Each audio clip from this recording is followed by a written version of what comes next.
Buenos días. Dando continuación al inicio de exposiciones del componente docente, tenemos como tema las estrategias y recursos de enseñanza, el cual está integrado por la licenciada Olga y el licenciado Silvino Zavala. Vamos a hablar qué son las estrategias de enseñanza.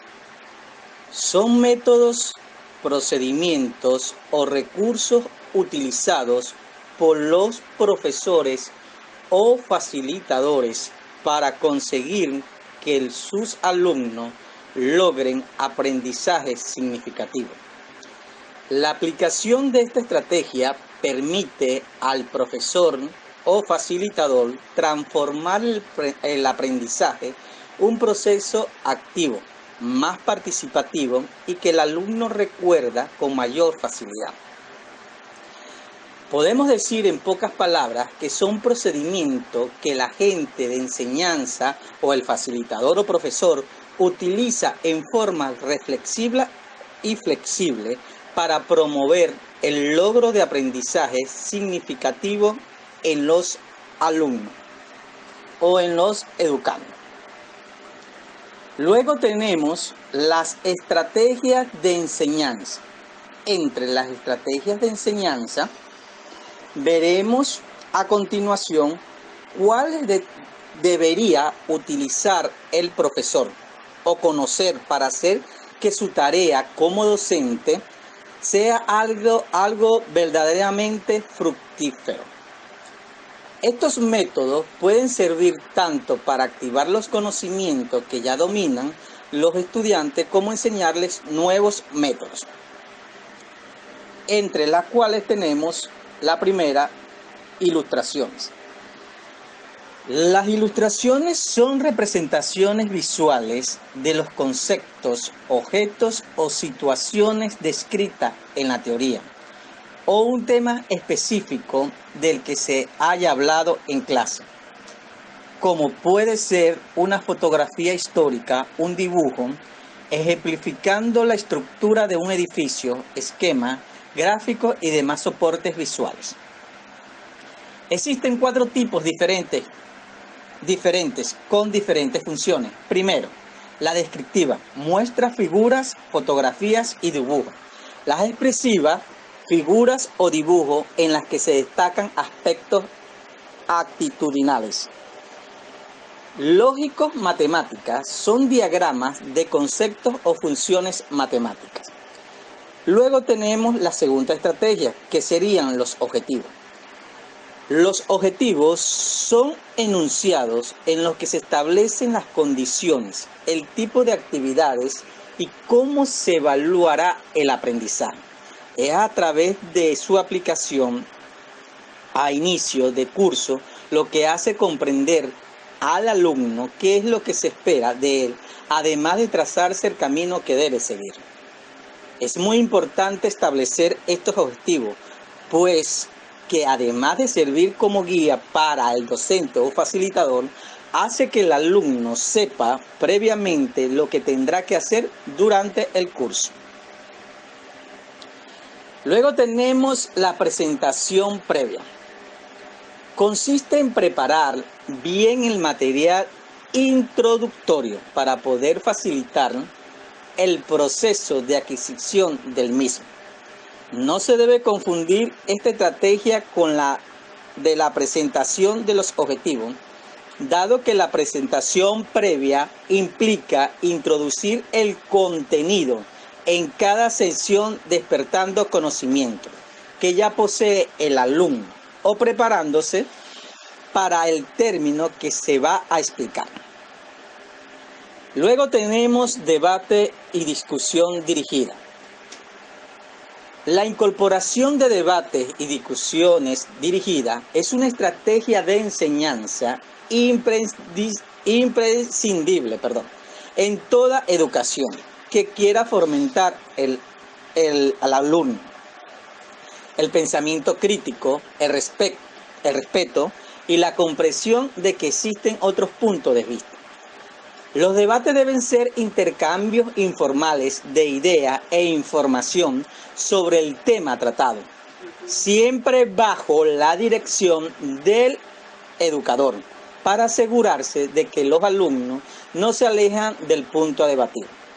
Durante el debate se presentarán posiciones contrarias sobre un determinado tema, debiendo cada participante defender desde el respeto y la tolerancia su punto de vista, usando la lógica, la reflexión y la debida argumentación.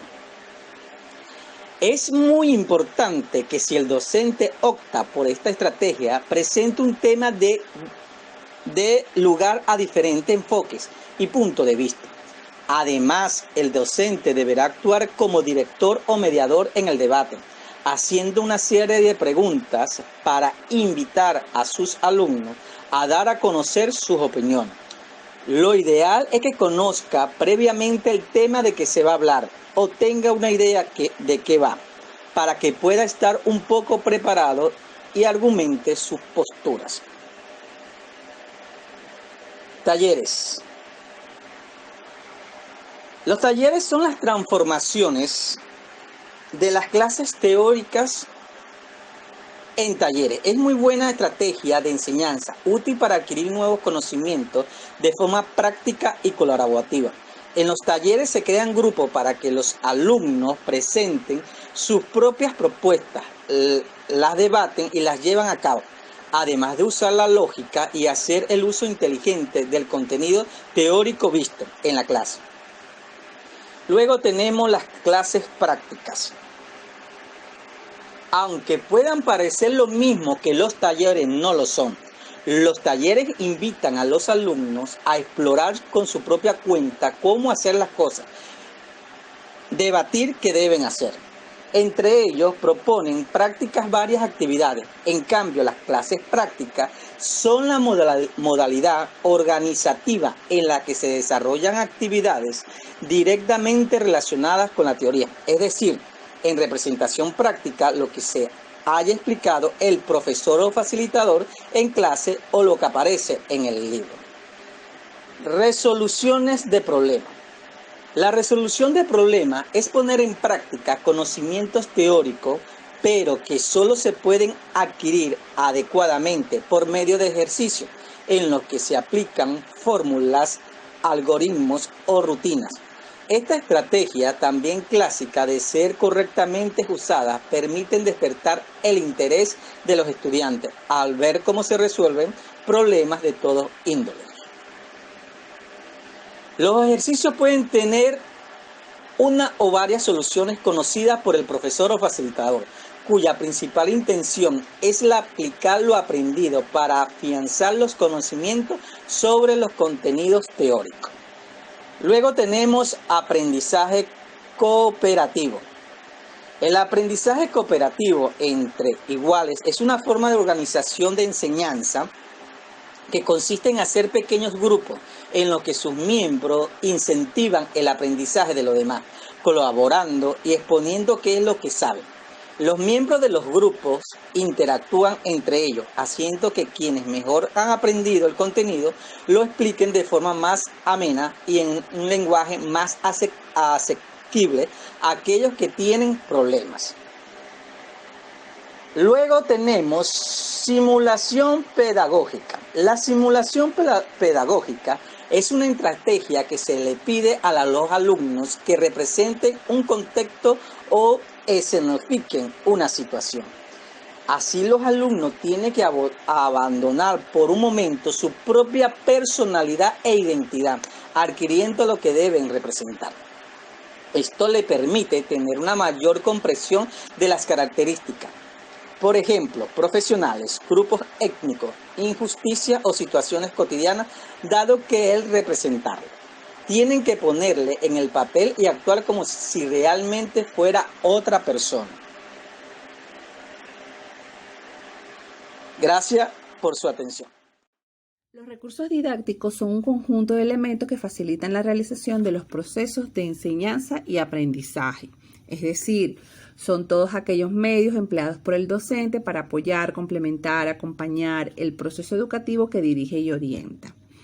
Cuando un recurso didáctico es asertivo, cuando a través del recurso que utiliza el docente se puede observar que el estudiante tiene un dominio del contenido impartido, cuando las experiencias sensoriales de ese conocimiento son representativas y proporcionales.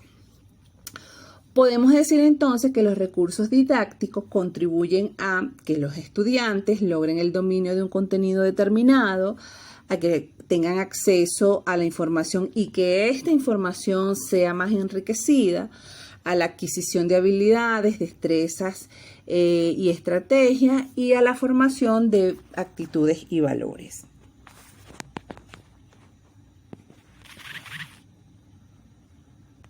Entonces, podemos decir que los recursos didácticos permiten todo el proceso de enseñanza y aprendizaje dentro del aula. Los recursos didácticos deben ser un apoyo para el docente, para que los ayude a cumplir con los procesos de enseñanza, pues los recursos didácticos ayudan a fortalecer los objetivos curriculares e integrar el plan de programa de estudio. Además, debemos recordar que cuando hablamos de recursos didácticos, estos se centran en los contenidos, en las actividades de aprendizaje y evaluación. ¿Para qué sirven los recursos didácticos? Como hemos dicho ya en láminas anteriores, son importantes para las clases, pues facilitan impartir el contenido y ayudan al docente en ese proceso de aprendizaje y enseñanza en el estudiante. También ayudan a confirmar, a elaborar, a consolidar y verificar todos los contenidos y que estos se revisan con los estudiantes, donde el objetivo principal es motivar y familiarizar al estudiante con el tema. Entonces, podemos decir que los recursos didácticos favorecen al final la comunicación entre el docente y los estudiantes. Es decir, la comunicación se torna más efectiva y puede proporcionar un cambio de actitud duradero en el alumno, donde el objetivo es lograr el aprendizaje en el estudiante. Ahora bien, ¿cuáles son esos recursos que el docente debe tener en cuenta para impartir el conocimiento? Todos aquellos, por supuesto, que permitan interactuar con el estudiante. Pero antes debemos recordar o debemos tener en cuenta algunos postulados o algunos postulados de investigadores, por ejemplo, como Piaget, Vygotsky y Ausubel. Por ejemplo, Piaget dice que el conocimiento es un proceso de interacción entre el sujeto y el medio entendido físico únicamente. También dice que el individuo al nacer es un individuo biológico, que en el desarrollo del ser humano hay un proceso de socialización, eso lo dice Piaget. Dice que la potencialidad cognitiva del sujeto depende de la etapa del desarrollo en que se encuentre. Todos esos elementos nosotros debemos tenerlos en cuenta.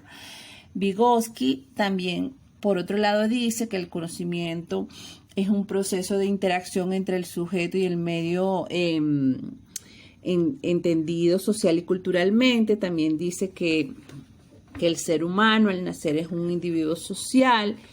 También explica que el desarrollo del ser humano en el desarrollo del ser humano hay un proceso de diferenciación social.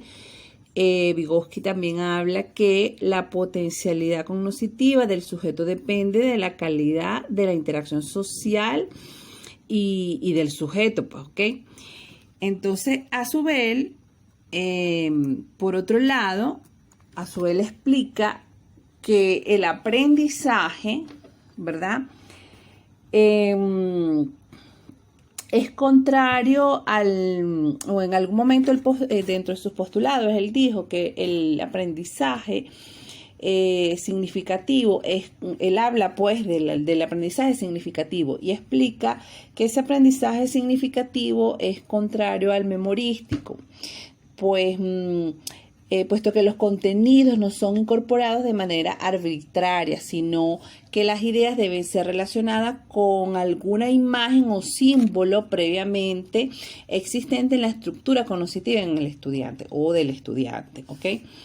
Para Ausubel, el aprendizaje es donde el alumno relaciona lo que ya sabe con los nuevos conocimientos, lo cual involucra la modificación y evolución de la nueva información, así como la estructura cognitiva envuelta en el aprendizaje. Él explica que el aprendizaje significativo combina aspectos cognitivos con afectivos y así personaliza el aprendizaje.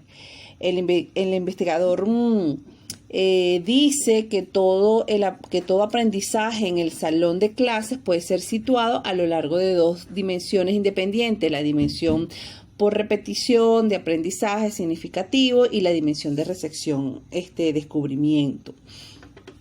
En fin, en la teoría que propone Ausubel, en la teoría del aprendizaje significativo, presupone la disposición del alumno a relacionar el nuevo material o recurso con su estructura cognitiva en forma no arbitraria, es decir, que las ideas relacionadas con algún aspecto existente en la estructura cognitiva del alumno, con una imagen, con un símbolo ya significativo, un concepto o una proposición. Por eso es importante que el docente tenga claro todas estas teorías que proponen los especialistas a la hora de elegir un recurso para impartir una clase.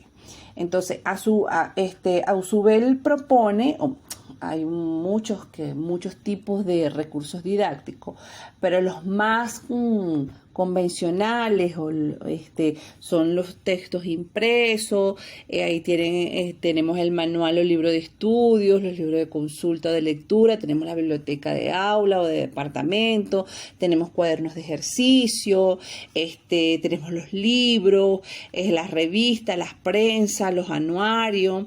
Él habla también de los materiales audiovisuales, tenemos los proyectables, videos, películas, tenemos audio, tenemos los tableros didácticos, que es la pizarra tradicional, tenemos también material de tecnología y comunicación, como los software adecuados, programas informativos. Ahí tenemos los DVD, los pendrive, tenemos los videojuegos, actividades de presentación que tengan que ver con multimedia, enciclopedias, animaciones, simulaciones interactivas, tenemos multimedia en internet, tenemos el TV, la televisión, tenemos videos, tenemos servicios telemáticos como páginas web, correos electrónicos, chat, foro. Ahorita con el tema de la pandemia, pues la parte tecnológica hace un énfasis o tiene un peso ahorita a nivel educativo. Pues estamos trabajando con correos electrónicos, chat, foro chat, con videoconferencias, trabajamos por campus virtual, aula virtual, por WhatsApp. Entonces, bueno, todo eso pues entra dentro de los materiales de tecnología. Lo importante es que el docente tenga claro cómo es el proceso de aprendizaje y enseñanza en el estudiante, y que esos recursos que se utilicen en esa aula, en este caso, por ejemplo, nosotros que estamos ahorita en el aula virtual o todo lo que es a nivel de online, saber cuál es ese recurso estratégico que debemos utilizar, porque no todos son asertivos. Y dentro del aula, cuando es en el marco presencial, igual, utilizar los recursos asertivos donde se pueda implementar el conocimiento, y que ese conocimiento sea interactivo y que el estudiante al final obtenga el conocimiento y el aprendizaje. Existen muchos tipos de recursos didácticos. Dentro de los recursos didácticos vamos a nombrar varios, ¿no? Tenemos recursos visuales, materiales impresos, que ahí tenemos los libros, las revistas, materiales visuales no proyectados, materiales visuales proyectados. Tenemos los recursos audiovisuales, los que son proyectados y los no proyectados. Tenemos los recursos electrónicos, ¿ok? Tenemos materiales auditivos, como es, por ejemplo, una grabación. Este es un material auditivo. Tenemos materiales de imagen fija, como las diapositivas, como nosotros estamos presentando aquí con las diapositivas más la grabación. Tenemos la fotografía, las transparencias, el retroproyector. Tenemos materiales impresos, allí tenemos los libros, las revistas, tenemos materiales mixtos, que son películas, videos, ¿ok? Tenemos materiales tridimensionales como las maquetas y tenemos los materiales también, como les dije arriba, electrónicos, pues, que son programas informáticos. Allí también podemos meter la pizarra digital, ¿ok? Pero hay muchos tipos de recursos didácticos. Lo importante es que el docente tenga claro lo que va a impartir ese día y utilizar pues ese recurso que sea asertivo para impartir ese conocimiento y que el estudiante pueda obtener el aprendizaje. También clasifican los recursos didácticos en un material permanente de trabajo que se utiliza para la enseñanza diaria y permite llevar un registro e ilustrar lo dicho por el docente. El material informativo, que son los materiales en los que se halla contenida la información y que son empleados como fuente de saberes. El material ilustrativo, que puede usarse para acompañar, potenciar, ejemplificar el contenido impartido, ya sea visual, auditivo, audiovisual o interactivo. El material experimental, que le permite a los estudiantes comprobar mediante la práctica directa los saberes impartidos en clase.